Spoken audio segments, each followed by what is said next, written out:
Mga bro, isa na namang matinding missile deal ang paparating para sa Pilipinas. Ayon sa Reuters, inaasahan ng India na makakabenta sila ng short-range Akash missile system sa atin ngayong taon, isang kontrata na tinatayang aabot sa higit $200 million. Ito na ang pangalawang major defense deal ng India at Pilipinas, at mukhang lalong umiinit ang tensyon sa ating rehiyon.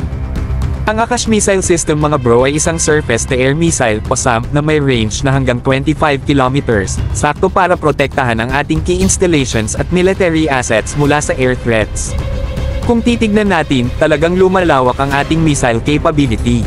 Matatandaan natin na ang Armenia nakakuha rin ng Akash missiles last year sa halagang $230 million, kaya malamang mas malaki pa ang deal ng Pilipinas.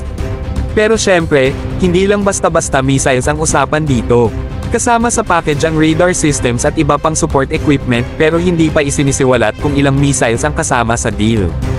Ano sa tingin nyo mga bro? Malinaw na lumalalim ang defense ties ng India at Pilipinas, mula sa BrahMos supersonic cruise missiles hanggang dito sa Akash SAM deal. Kaya kung titignan natin, nagiging mas solid ang ating depensa sa iba't ibang layers, land, sea, at ngayon, air defense. Ibig sabihin, mas maraming armas ang available para protektahan ang ating sovereign rights sa West Philippine Sea. Hindi maitikaila na nag-aalboroto na naman ang China tuwing may ganitong balita. Mga bro, lumiliit na ang espasyo ng mga bully sa rehiyon.